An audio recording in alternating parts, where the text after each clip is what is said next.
నాకు తెలిసినది ఏంటంటే ధీరజ్ రెడ్డి గారు అందరికి చెప్తున్నారంట నా మీద బెట్టింగ్ ఆడతాను, కేసులు ఉన్నాయి నా మీద, అవి ఉన్నాయి ఇవి ఉన్నాయి. వాస్తవంగా నా మీద కేసులు ఉన్నాయి, నేను కోర్టులో ఉన్నాయి. ఆ పరిధిలో నేను అండర్ ట్రయల్, అంటే ఇంకా నా మీద శిక్ష ఖరారు కాలేదు. అది వాస్తవంగా తెలుసుకోవాలి ధీరజ్ రెడ్డి గారు. కేసులు ఉన్నాయి, నేను బెయిల్ తీసుకొని బయట ఉన్నా. కోర్టు డిసైడ్ చేస్తుంది, జడ్జి డిసైడ్ చేస్తారు నేను తప్ప రైటా రాంగా. కేసుల గురించి మాట్లాడుతా అంటే ఒక ఏళ్ళు మనం ఒక దిక్కు చూపెట్టినప్పుడు 3 ఏళ్ళు మన దిక్కు వస్తాయి. మన మీద లేవా? మన మీద కేసులు లేవా? అది ఆలోచించుకోండి. నా మీద కేసులు లేవనా అంటే నా మీద కేసులు ఉన్నాయంటే మీరు కోర్టు వ్యవస్థనా? మీరు ఆ శిక్షించండి నన్ను, చెప్పండి. మీరే కోర్టు వ్యవస్థ, జడ్జి, నేనే దీనికి సుపీరియర్ని అని చెప్పురి, మీరు శిక్షించురు, నేను శిక్ష కూడా ఆరుతుంది. నాకు లెటర్ రాసిచ్చాను, నేను కోర్టులో సబ్మిట్ చేస్తాను జడ్జి దగ్గర. జడ్జి గారు మీతో నాకేం సంబంధం లేదు, ఏ శిక్ష ఉన్నా మా కార్పొరేటర్ గారు ఇస్తారు, రాజ్యాంగం ప్రకారం వాళ్ళే ఇస్తారు శిక్ష, మీరు ఎవరు ఇవ్వనికి లేదు అని. నాకు ఆల్రెడీ 3వ తారీఖు పేషి ఉన్నది, ఆ పేషికి పోను, మీ ఆఫీస్కి వస్తాను నేను పేషికి. నా మీద కేసులు లేవన్నట్లే బాగా చెప్తా. నా మీద కేసులు ఉన్నాయి, నేను బెయిల్ మీద బయట ఉన్నా, ఐఎమ్ అండర్ ట్రయల్, ఇంకా నా మీద శిక్ష ఖరారు కాలే. నా మీద ఎలిగేషన్ మాత్రమే ఉన్నది, బెయిల్ తీసుకొని నేను బయట ఉన్నా. మళ్ళీ మీరు ఏదైనా మాట్లాడితే దీనికి తీవ్రంగా మాట్లాడగలుగుతా నేను.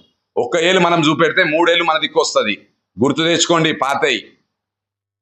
గతంలో కూడా అన్నాను, ఏడాది క్రితం మన ఆఫీసులో జరిగిన సంఘటనలు నేను దాంట్లో ఓదలుచుకోలే. బెట్టింగ్ గురించి అంటారా? మీ చుట్టూ ఉన్న వారి గురించి కూడా ఆలోచించండి. ఎవరు ఎంత మంచోళ్ళో, ఎవరు ఎట్లాంటి వాళ్ళో. నేను బట్టలు ఇప్పడం మొదలు పెడితే ప్రతి ఒక్కరిని బట్టలు ఇప్పుతా, నాదేం పోదు.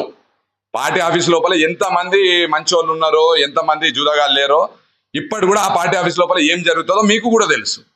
ఇంకద్దు, నాకు అవన్నీ అవసరం లేదు, చెప్పదలుచుకోలేదు నేను. ఒకవేళ మీరు బహిరంగంగా చెప్పుదాము నేను బెట్టింగ్ ఆడుతా అంటే నేను బహిరంగంగా చెప్తున్నా.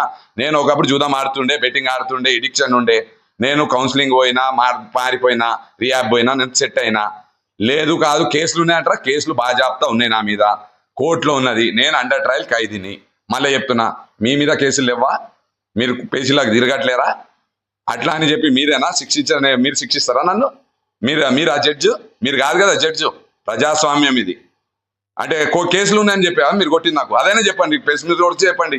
విజయ్ మీద కేసులు ఉన్నాయని చెప్పి జడ్జి గారు నాకు అపాయింట్ చేశారు, ఈ కేసులు టేకప్ చేయమని చెప్పి. మీరు నాకు కేసు టేకప్ చెప్తున్నాను చెప్పండి. 3వ తారీఖు నేను పిల్లేస్తా, జడ్జి గారు పిల్లేస్తా, నేను మీ దగ్గర రాని పేషికి, నెక్స్ట్ పేషికి నేను ధీరజ్ రెడ్డి గారు ఆఫీస్లో అటెండ్ అవుతా అని చెప్పేసి నేను జడ్జి గారు పిల్లేస్తా. మీరే నాకు దానికి వకాలత్ పుచ్చుకోరి, మీరేం శిక్ష చేస్తారో అయ్యోరి. రోడ్ల మీద కొడతారా, చంపుతారా, ఉరియేస్తారా, మీ ఇష్టం.